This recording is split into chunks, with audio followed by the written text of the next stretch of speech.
தயவு செய்து இறுதி வரை கேட்டு பயன்பெறுக.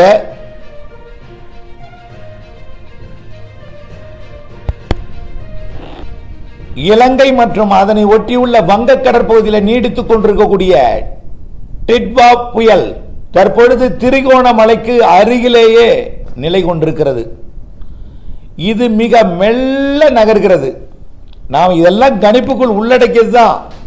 இப்ப ஊடகங்களிலே வானிலை தகவலாக மெல்ல நகர்கிறது என்று சொன்னாலும், என்ன தகவல் வந்தாலும், உலக மாதிரிகள் எதை காட்டினாலும் தயவு செய்து போட்டு குழப்பிக் கொள்ள வேண்டாம். சொல்வதை கேளுங்கள். கேட்டு அப்படியே மனதில் பறித்து கொண்டு உறுதியுடன் இருங்கள். மழை தேவைப்படுபவர்களும் முன்னெச்சரிக்கை எடுப்பவர்களும் நாம வரையப்பட்ட வழித்தடத்தில் தான் அது பயணிக்கும். நாம வரையப்பட்ட வழித்தடத்தில் தான் இதுவரைக்கும் உருவாகி இருக்கிறது, வந்திருக்கிறது. நாம தான் இந்த புயலை இப்படியும் நடக்கலாம்னு உலகத்திற்கே அறிவித்தோம், காற்று சுழற்சியாக இருந்த பொழுது. அதுதான் புரிந்து கொள்ள வேண்டும். இதெல்லாம் எதுக்கு சொல்றேன்னா, நடப்பதும் சரியாக நடக்கும். பொறுத்திருந்து பாருங்கள் நம்பாதவர்கள். ஆகவே இந்த நம்பிக்கை எதற்காக கொடுக்கிறேன்னா, உங்களுடைய மனக்குழப்பத்தை நீக்குவதற்காகவும். மழை வேண்டி எதிர்நோக்கி இருப்பவர்கள் ஆந்திரா போகுது அங்க போகுதுன்னு போட்டு குழப்பி கொண்டிருக்கிறீங்க. மழை இல்லாமல் போயிடுமோன்னு, மழை அதிகமாக பெஞ்சு வெள்ளம் வந்துருமோ அப்படின்னு ஒரு பக்கம் புயல் வந்து தாக்குமோன்னு அச்சம். நல்லா உங்களுக்கு சரியா சொல்றேன், கேட்டுக்கங்க. புயல் அச்சம் வேண்டவே வேண்டாம், தூக்கி எறிஞ்சிருங்க. டிட்வா நாளை மதியம் வரைக்கும் தான். அது இலங்கையில் இருக்கும் வரை தான் அது டிட்வா. கடல்ல இறங்கி விட்டா அது காணாமல் போயிடும். காரணம் அங்கிருக்கக்கூடிய கடல் அமைப்பு, வெப்பநிலை எல்லாமே. அதாவது நிலப்பகுதிக்கு நெருங்கும் பொழுது இங்கிருக்கூடிய அடர்மிகு ஊடகத்தின் காரணமாக அது செயலிழக்குது. ரைட். அடுத்தபடியா பாருங்கன்னா, மழை பொழிவு இந்த செயலிழப்பின் காரணமாகத்தான் நிறைய மழை பொழிவை கொடுக்க போகிறது. அது ஒண்ணு. எப்படி கடையை கடக்க போகுது, எங்க போகுது, அதையும் நான் சொல்லிடுறேன். இப்போ திரிகோணமலை நாளை காலை வரைக்கும் முல்லைத்தீவை நோக்கி, முல்லைத்தீவு மற்றும் யாழ்ப்பாணம் இடைப்பட்ட பகுதி காங்கேசன் துறை அருகே கடல்ல இறங்கும். காங்கேசன் துறை கடல்ல இறங்கும். முல்லைத்தீவிற்கும் யாழ்ப்பாணத்துக்கும் இடைப்பட்ட பகுதியில் கரை இறங்கி நாம என்ன சொன்னோம், வட இலங்கை வரும், ஜலசந்தி வரும்னு சொன்னோம். நம்ம எந்த அறிக்கையில மாத்திட்டே இருக்கோமா, எழுதி வச்சது போல இருக்கிறோம். இன்னும் கடந்த வாரம் பார்த்தாலும் இதே அறிக்கை தான், 15 நாட்களுக்கு பின்னாடி பார்த்தாலும் இதே அறிக்கை தான். தமிழ்நாட்டுக்கு தான் 6-9 டிகிரி வட எச்சரிக்கைக்கும் 12 டிகிரி வட எச்சரிக்கைக்கும் இடைப்பட்ட பகுதிக்கு தான் இது வரும். கரையை கடக்கும், நிறைய மழை தரும். இந்த வார்த்தையெல்லாம் கேட்டு உங்களுக்கு எல்லாம் புளிச்சு போயிருக்கும். என்ன நிறைய நம்பர்லயோ சென்டிமீட்டர்லயோ சொன்னா உங்களுக்கு அச்சம் ஏற்படும். இதனாலதான் நம்ம நிறைய பயன்படுத்துறேன். ஆகவே புரிந்து கொள்ளுங்கள். ஆகவே இந்த நிகழ்வு நாளை முற்பகல்ல, அது காலை ஒரு 11 மணி அளவு மதியத்துக்குள்ளார அது மிக மெல்ல வந்து கடல்ல இறங்கும் பொழுது, தமிழ்நாட்டு கரையை நோக்கி நெருங்கும் பொழுது, அது படிப்படியாக இறங்கினோடனே கொஞ்சம் செயலிழக்கும். தமிழ்நாட்டின் கரை நெருங்கும் பொழுதே இன்னும் கொஞ்சம் செயலிழந்துடும். அப்போ கோடியக்கரை முனைக்கும் யாழ்ப்பாணம் முனைக்கும் இடைப்பட்ட பகுதியில் இருக்கக்கூடிய அந்த ஜலசந்தி பகுதியில் ஒரு காற்றழுத்த தாழ்வு மண்டலமாகவோ அல்ல, அது ஆழ்ந்த காற்றழுத்த தாழ்வு மண்டலமாகத்தான் இருக்கும், புயல் அல்ல. காற்று அச்சத்தை தூக்கி எறிஞ்சிருக்க. டிட்வா நாளை காலை வரைக்கும் தான். இந்த பேரே நாளைக்கு பயன்படுத்தப்படாது. செயலிழந்த டிட்வான்னு தான் பயன்படுத்துவாங்க நாளை காலைக்கு பிறகு, புரிஞ்சுக்குங்க. ஆகவே காற்று அச்சத்தை தூக்கி எறிஞ்சிருங்க. மழை பொழிப்பு தான் நம்ம முன்னெச்சரிக்கை எடுக்கணும். ஏற்கனவே ராமநாதபுரம் மாவட்டத்தில் மழை காலையே தொடங்கிட்டு நாம் அறிவிச்சது. ராமநாதபுரம் நல்லா ஒண்ணு புரிஞ்சுங்க. நாம் ஒண்ணு சொல்லிட்டு இருந்தோம், ஒரு ஊரை, ராமநாதபுரம் மாவட்டம் வேம்பாறு வைப்பாறுன்னு சொல்லிட்டு இருந்தோம். வேம்பாறு, அந்த வேம்பாறு தான். வேம்பாருக்கு தெற்க கூட பெருசா மழை இல்லை. வைப்பார் வேம்பார், அதற்கு வடக்கே இருக்கக்கூடிய சாயல்குடி, வாலிநோக்கம், சிக்கல், ஏர்வாடி, தீர்த்தக்கரை, மானமண்டலம், அப்படியே பாத்தீங்கன்னா உச்சிப்புலி, ராமநாதபுரத்தோட ஒட்டுமொத்த தொண்டியெல்லாம் மழை பெய்து கொண்டிருக்கு இப்பொழுது. அப்படியே பார்த்தீங்கன்னா ஆவுடையார் கோவில் கரையோரத்திலையும், அதாவது புதுக்கோட்டை மாவட்டம் ஜெகதாப்பட்டினம், கோட்டப்பட்டினம், மீமீசல், எல்லா பகுதியும், திருப்புறவாசல் எல்லாமே மழை பெய்து கொண்டிருக்கிறது. இப்போ அடுத்தது கொஞ்சம் தஞ்சாவூர் மாவட்ட பகுதிக்கும் தொடங்கி விட்டது. திருவாரூர் மாவட்டத்தில் தூறலாக இருக்கு. நாகப்பட்டினம் மாவட்டம் வேதாரண்யத்தில் தொடங்கி விட்டது தொடர் மழை. வேதாரண்யம் ஒன்றியம், வேதாரண்யம் தகட்டூர் வரைக்கும் முன்னேறிடுச்சு மழை.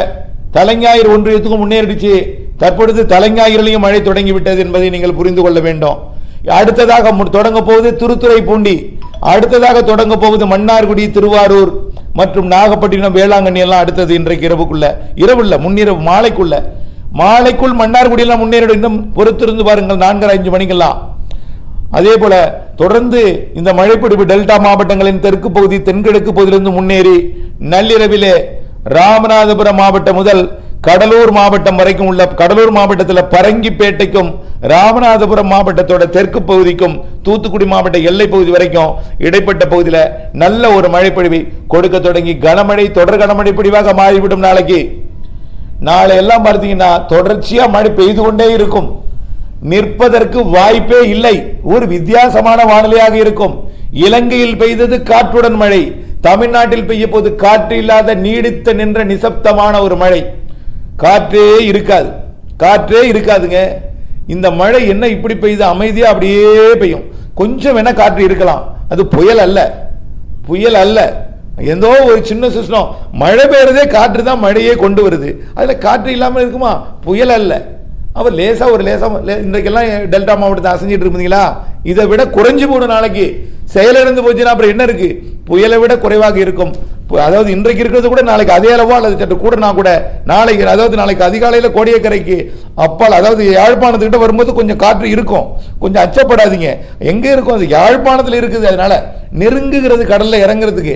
இறங்கினோன்னு செயலிழக்க போகுது, அப்ப காற்றோட வேகம் குறையும் நினைச்சிங்க. செயலிழக்க போது யாழ்ப்பாணம் வந்துருச்சு, காத்து கூடி இருக்கு, அப்போ நின்று போயிடணும் கொஞ்ச நேரத்தில் நினைச்சிங்க. ஆகவே அந்த காத்தும் 65 கிலோமீட்டர் தான் இருக்கும். அதையும் புரிஞ்சுங்க. வேதாரண்யம் பகுதியில் தான் அது கொஞ்சம் கூடுதலாக இருக்கும். குறிப்பாக இந்த புதுக்கோட்டை மற்றும் ராமநாதபுரம் மற்றும் இந்த டெல்டா மாவட்ட கரையில் கொஞ்சம் நாளைக்கு, இன்றைக்கு நள்ளிரவு, நாளை அதிகாலையில் கொஞ்சம் காற்று இருக்கும். அந்த காற்று, அந்த புயல் அப்படியே கடல்ல இறங்கினோடனே டிட்வாவை இறக்கும் பொழுது இடந்துரும். மழை, அதுக்கு மேல காற்று இருக்காது. மழை மட்டும் நீடித்த நின்ற மழைப்பொழிவாக ஒரு வேல்மார்க் லோ பிரஷர் வரைக்கும் அப்படியே படிப்படியாக செயலுக்கு வரைக்கும் மழைப்பொழிவு இருந்து கொண்டே இருக்கும். ஒரு நாள் அந்த இடத்துல ஸ்டே ஆக போகுது. எங்க?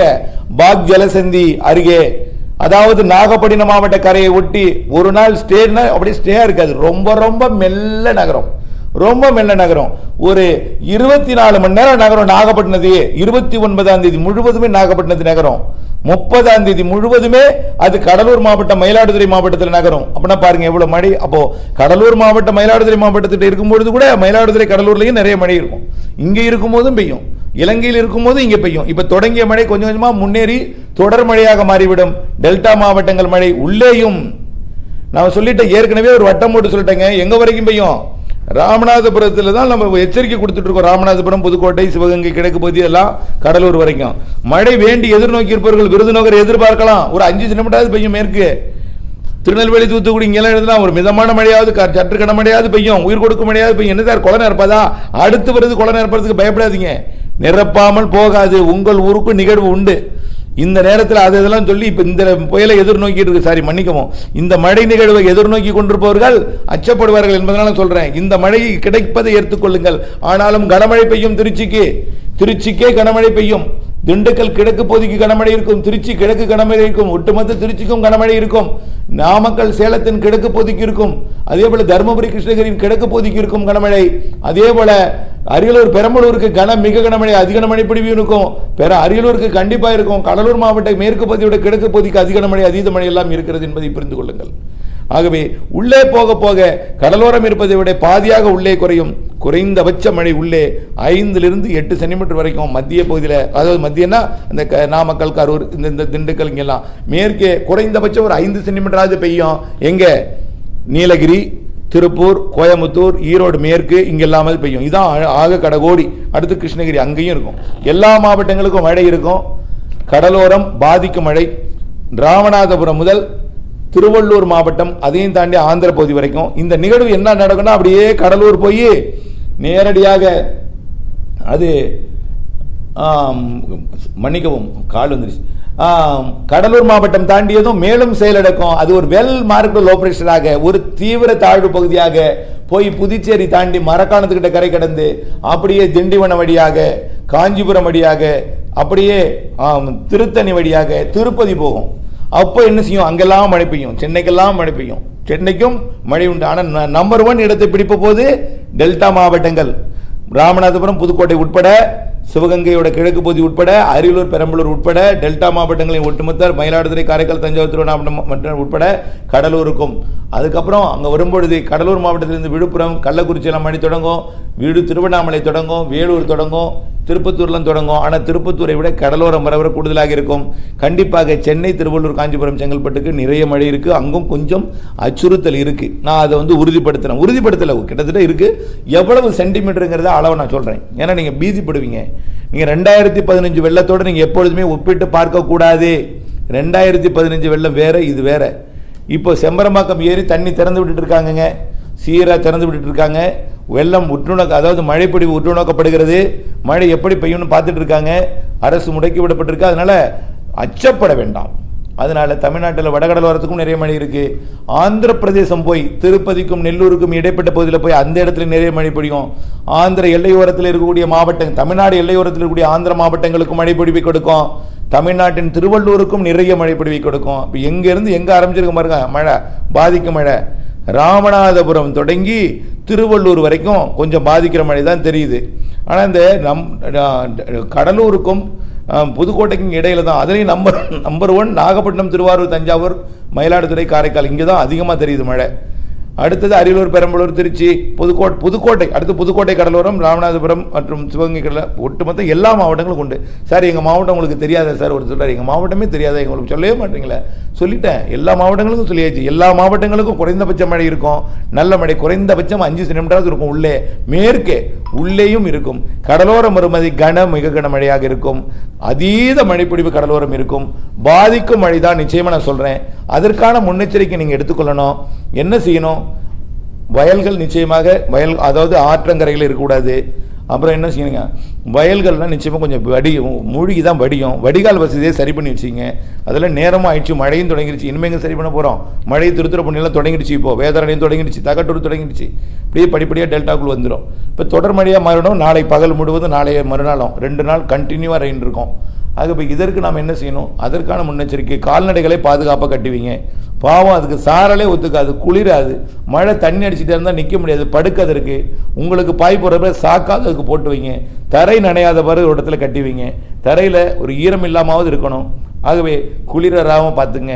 அதே போல் கால்நடைகள், உங்களுடைய வளர்ப்பு செல்ல பிராணிகளுக்கெல்லாம் பார்த்துக்குங்க. அதே போல் எல்லாவற்றிற்குமே நீ நினைத்து பாருங்கள். வன விலங்குகள் என்ன செய்யும், உணவின்றி இந்த மழையில் என்ன செய்யும், குருவிகள் என்ன செய்யும், சிட்டுக்குருவி எல்லாரும் பாருங்க. நாமும் அதெல்லாம் படுற கஷ்டம் போலது நாமும் அந்த நேரத்தில் நாம் முன்னெச்சரிக்கை என்னவோ நாமும் எடுத்துக்கிறோம். அது போலவே அதுவும் நடந்து கொண்டு தான் எங்கோ இருக்கும் எல்லாமே. சரிங்களா? ஆகவே அதுபோல நாமும் முன்னெச்சரிக்கையாக எடுத்துக்கொண்டு நாம பாதுகாப்பாக இருக்கணும். அவ்வளவுதான். ஒட்டுமொத்த எல்லா கடலோர மாவட்டங்கள், டெல்டா மாவட்டங்கள், தென் மாவட்டங்களில் ராமநாதபுரம் வரை நிறைய மழை இருக்கிறது என்பதை புரிந்து கொள்ளுங்கள். அறிவிக்கப்பட்ட வழித்தடம் இதுதான், மாறவே மாறாது. மாறியா அதற்கு பிறகாவது என்னை வாழ்த்துங்கள். உண்மையிலேயே நாம் சரியாக தான் சொல்லிட்டு இருக்கோம். இதுவும் நடக்கும். புதிய தொழில்நுட்பத்தை கண்டுபிடித்திருக்கிறோம். இல்ல முயன்று தவறி கட்டத்து சில பிழைகளை திருத்தி கொண்டிருக்கிறோம். அந்த திருத்தியதன் காரணமாகத்தான் நம்ம 100க்கு 100 சரியாக வந்துட்டு இருக்கு. இனிமேல் பிழைகள் இருக்கவே இருக்காது, சரியாக இருக்கும். இதுவும் நாளை டிட்வா செயலடக்கும். வேதாரண்யம் யாழ்ப்பாணம் இடைப்பட்ட பகுதி, கோடியக்கரை யாழ்ப்பாணம் இடைப்பட்ட பகுதியில் நீடிக்கும், செயலிழந்து நீடிக்கும். காற்று இருக்காது, மழை மட்டுமே டெல்டாவிற்கு நிறைய மழை. நாளை அதிகாலை கொஞ்சம் காற்று இருந்தாலும் பிறகு அது செயலிழந்தோன்னு நின்று போயிடும். அதுவும் அது இலங்கையில் இருக்கும்போது வீசக்கூடிய காற்று தரையிழந்தோன்னு நின்று போயிடும். அதுக்கப்புறம் வடக்கு நோக்கி நகர்ந்து கரை கடந்தும் போது வடக்கு நோக்கி போகும்போது மழை இருக்கும். சென்னையிலலாம் காற்றே இருக்காதுங்க. அங்கே போவது ஒரு வெல்மார்க் லோ ப்ரெஷர் தான். மழை காற்றே இருக்காது. சென்னைக்கெல்லாம் புயலை பற்றி பேசவே வேண்டிய ஊடகங்கள்லாம் டிட்வாவை நாளை காலோட மறந்துடுங்க. சென்னையில் காற்றே இருக்காது, காற்றுக்கு வேலை இருக்காது. மழை மட்டுமே நிதானமாக நீடித்து நின்று பொழியும். அமைதியான மழையாக இருக்கும். அது பார்த்தீங்கன்னா ஆகவே காற்றே இருக்காது. புயல் அச்சம் வேண்டவே வேண்டாம் என்று அனைவரையும் கேட்டுக்கொள்கிறேன். இது அனைவருக்கும் ஃபார்வர்ட் செய்யுங்கள். அச்சப்படுபவர்களுக்கெல்லாம் நீங்கள் போய் அதை போய் சொல்லிட்டீங்கன்னா அதுவும் புயலாக புயல் என்று நினைத்துக் கொள்வார்கள். புயல் என்று சொல்லாது, நிறைய மழை வரப்போகிறதாம் என்று சொல்லுங்கள். புயல் நாளை பெயர் இழந்துவிடும் என்பதையும் நீங்கள் அவர்களுக்கு தெரியப்படுத்துங்கள் என்று அன்போடு கேட்டுக்கொள்கிறேன். இணைந்தே